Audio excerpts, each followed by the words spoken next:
it didn't look like a good movie. Oh, yeah. So I did watch the review that Chris Stuckman did because I would say agree with him pretty often, but we deviate on a couple things. But he had a very shining review, and then he got to a point where he was like, spoilers part, and then I was like, you know what, I'll exit out, I'll go watch it, and I'm so happy I did. I think that this was the second watch for me. Is it your second or third watch? This is my second. And I feel like I liked it the first time, but I loved it the second time. Yes, I feel exactly the same way. I So think good. that the first time it feels more like a mystery, but the second time, knowing what happens, you get to like draw so many connections.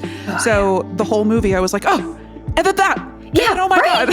So good. And I was gonna say, first time just confused a lot of the time. Honestly, confused. Second time too. I don't think I understand this movie, but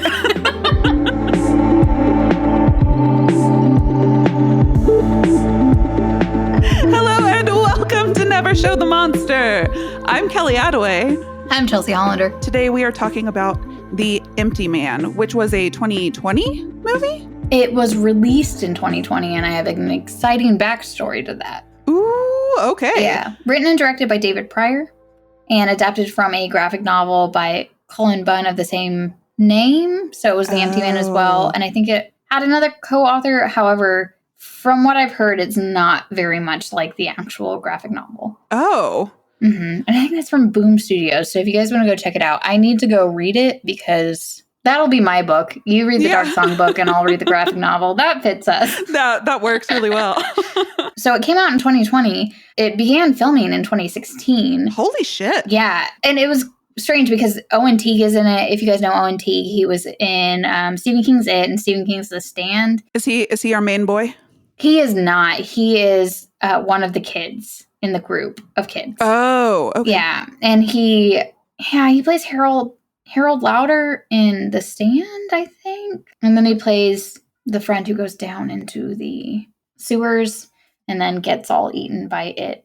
Henry Bauer's friend. I can't remember his name. Anyway, big Owen Teague fan. However, I was watching it with Ryan. He was like, oh my God, he's so young. And I was like, yeah, that's weird. So I looked it up and they started filming in 2016.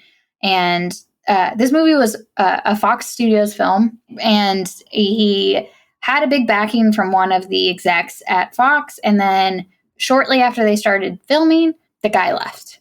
Oh. And as you guys know, horror films with people that aren't really well known and getting a big budget for them with a big studio is really difficult. And having your vision executed well is also very difficult. So then he made the film.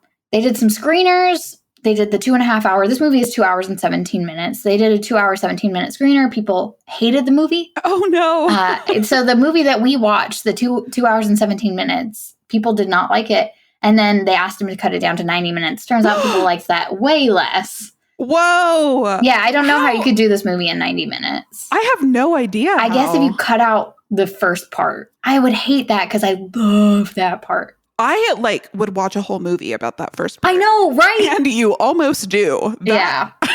That part of the movie is long. So whenever he made the movie, bad reception, and then Fox got bought out by Disney, you guys. Yeah. Disney wasn't into trying to release a horror movie that people didn't like. So then it ended up they were like, what are we going to do with this? So they made a trailer and a poster and then released it a week later. And he was like, okay, that's fine. And it was only in theaters. There's no hard copy of this movie. They'd never released on DVD or Blu-ray. Whoa. It just went to streaming shortly after, and there was not a lot of good reception around it. It had a really bad rating on Rotten Tomatoes. People did not like this movie. And shocking.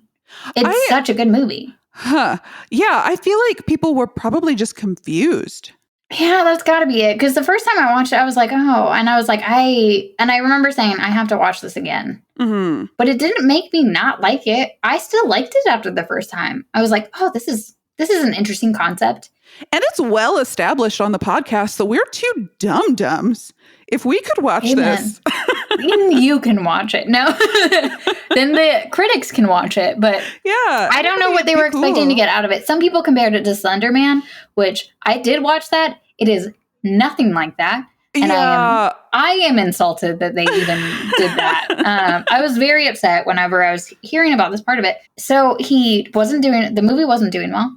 And then Chris Stuckman, who did the review of it, actually helped bring it back. Oh, and really? Right before we started recording, I was actually listening to a podcast with an interview with the director. And he was like, I don't know, this guy Chris Stuckman put out a review.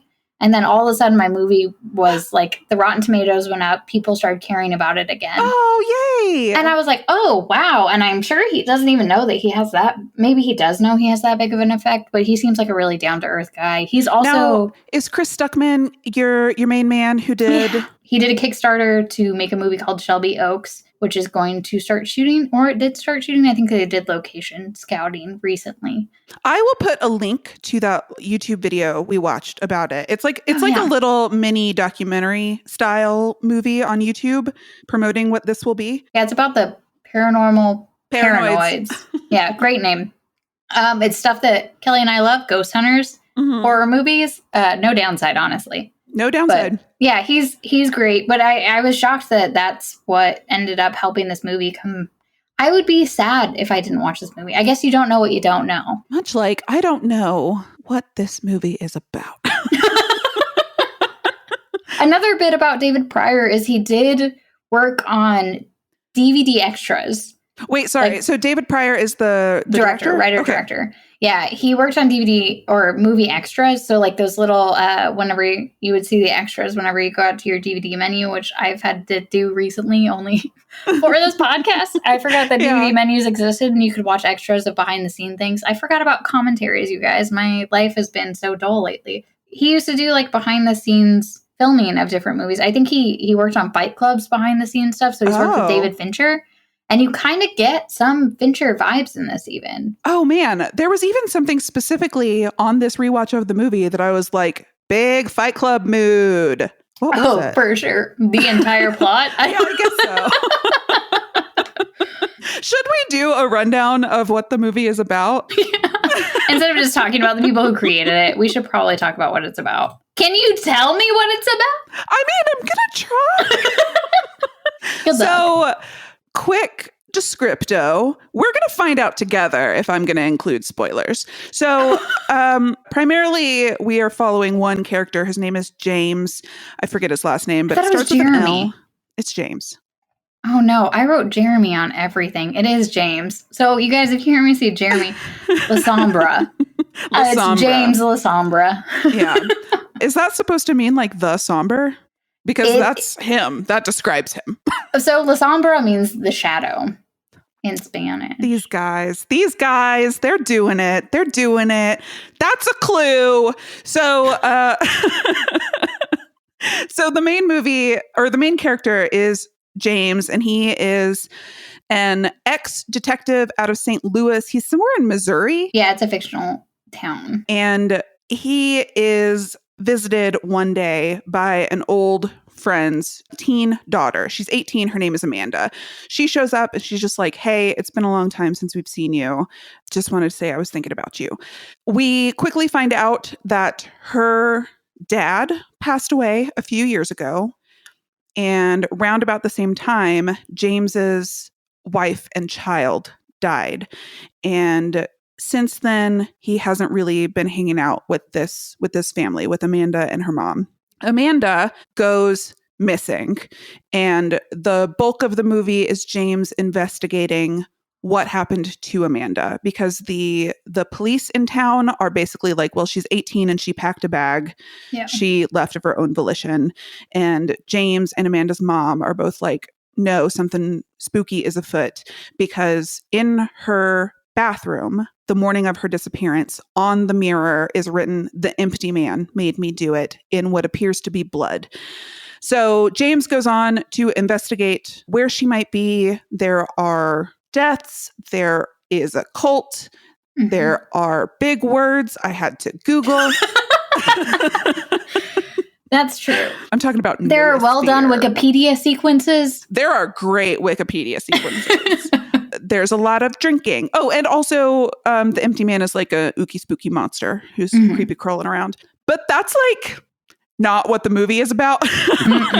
Like there's something else going on. That's why I think the trailer did a disservice. Oh, I didn't see the trailer. It makes it seem like it's just like a run-of-the-mill horror movie and kind of focused just on... I guess it's good to just focus on it being a monster. I mean, how do you do a trailer for... I don't know how you do a trailer for that. I have no idea. And I tried to think of it earlier today, and I was like, how would I redo that? I don't know. Family drama. Yeah. Oh, speaking of family drama, Nora, Amanda's mom, y'all will recognize her. She's Little Miss Blondie from The Dark and the Wicked.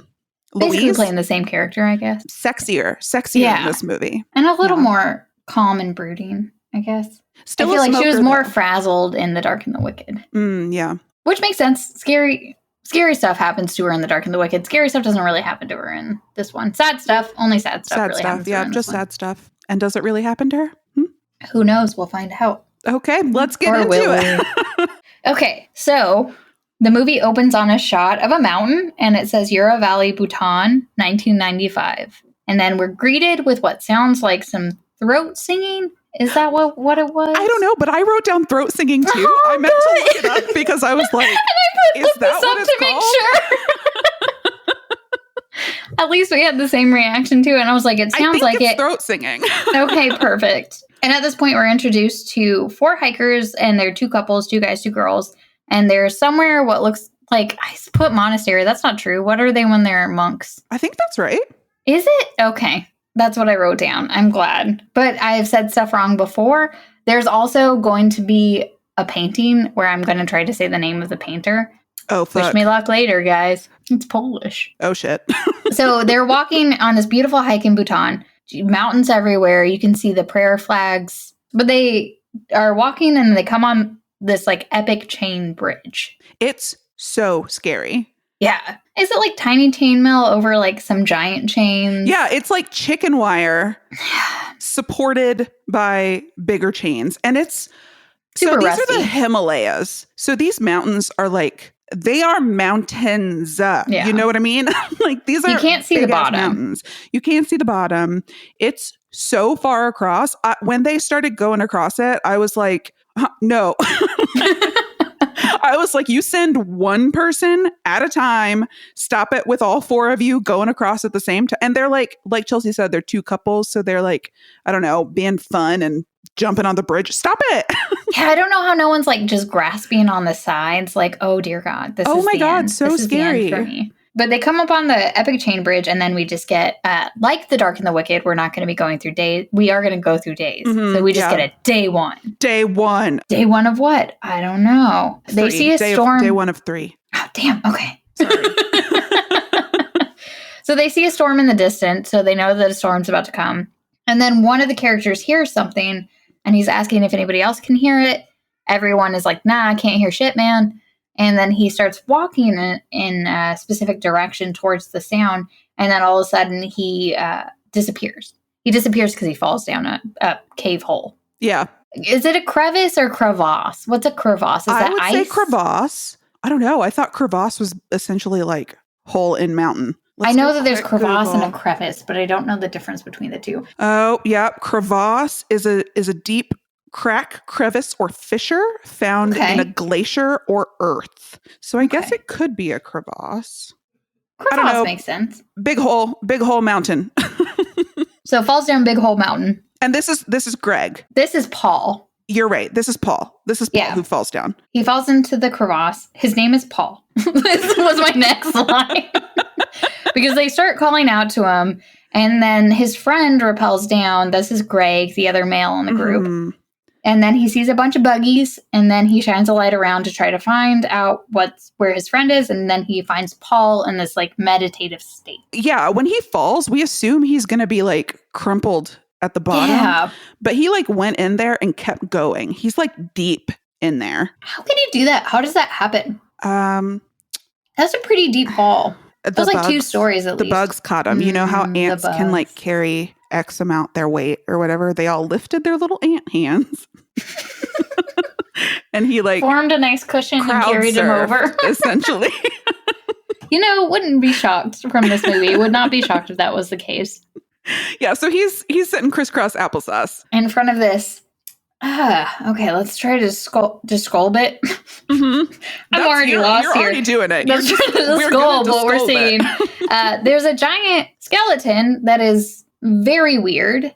It has like millions of fingies, as Kelly likes to call them, and possible tentacles or wings coming out of its back. So there's something, more bones than I have ever heard or seen in my life. It's a lot of appendages, a bunch of fingies that are really long, and the head is big, like alien gray. Absurdly big. Yeah. Although grays are tiny. It's shaped like a gray's head, but it's very big. So I did find out that this is based on an artist's painting. He's known as one of the nightmare artists, and his name is Zdzisław Beginski. Any Polish listeners, let me know if I just completely ruined that. But I did listen to a lot of pronunciations before this, but I know that there are pronunciations that I don't hear because that's not my native language. Yeah, all of his stuff is super cool, super terrifying, and is all along the same lines of this monster that we see. Monster, I mean, might not be a monster. I don't know what it is. It's just very terrifying. Entity. But it's an absurdly large head. Everything about it is absurdly large. And did you notice there was like a second skull in its pelvic area? Was it? It did a quick flash over. Yeah. So I was like, maybe this is like a thing that they created out of bodies. Because then I even tried to look at the fingers to be like, did they just glue together other finger bones? Oh. To make it what it was? I was like, maybe they created it from other bodies. That's an interesting thought. Okay, cool. Paul then whispers to his friend, if you touch me, you'll die. So he's like kind of whispering to him. And then Greg's like, what the fuck are you saying, man? And he's like, if you touch me. Yeah, he's like, he's not moving his lips at all. He's like doing a ventriloquist bit. And then Greg is like, don't fuck with me, man. And then he's like, I can't, we have to get out of this cave. This cave is scary. That skeleton is scary. I don't like it down here. And then he pushes Paul in the shoulder. And I mean, you kind of know what's going to happen next. We've watched horror movies before. If you warn someone, you warn someone. And then Paul begins to hyperventilate. Mm-hmm. And then he goes into like a catatonic state. Yeah. But he also cries when he's hyperventilating. He cries. Yeah, he was having a hard. I was like, oh God, it just was like, I don't know, that like panic feeling that you have that's like, and you're like, everything's terrifying and everything's crushing. It was very relatable, honestly. Yeah. So then Greg throws him over his shoulders and they get him out of I don't know how they got them out. I'm sure that they used a type of pulley system, but they got them out. And then they go back across the bridge and they find a small abandoned house. And the storm starts to come in and we find out, I think the storm is more of like a snowstorm and not just like a lightning and scary rainstorm. Yeah, they described it as a nor'easter. Oh, I didn't notice that. Is that a type of storm? Sounds like it. Sounds big bad. I don't know. But they find this beautiful small abandoned house that has a stove and blankets.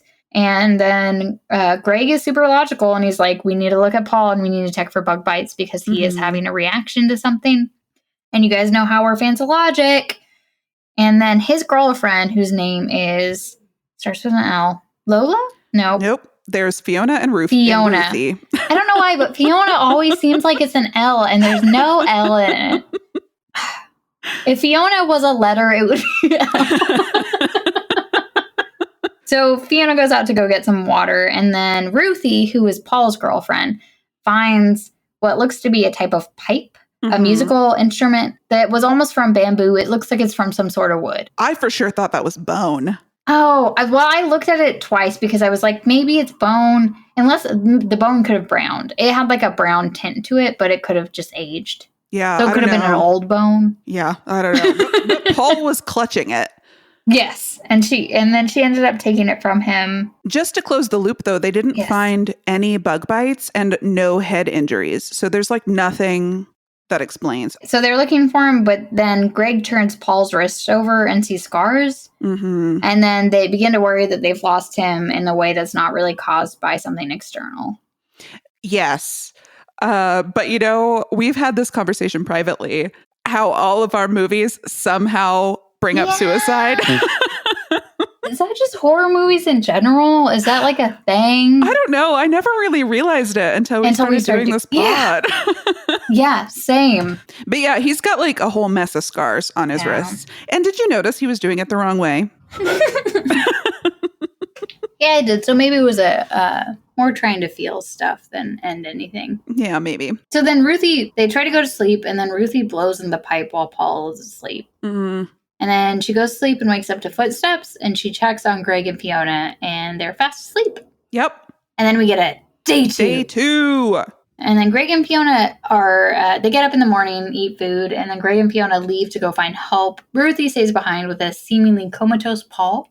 Mm-hmm. And she's hanging clothes on this like line that's inside the house, and she sees someone outside, and she's like, oh great, I'll go ask for help.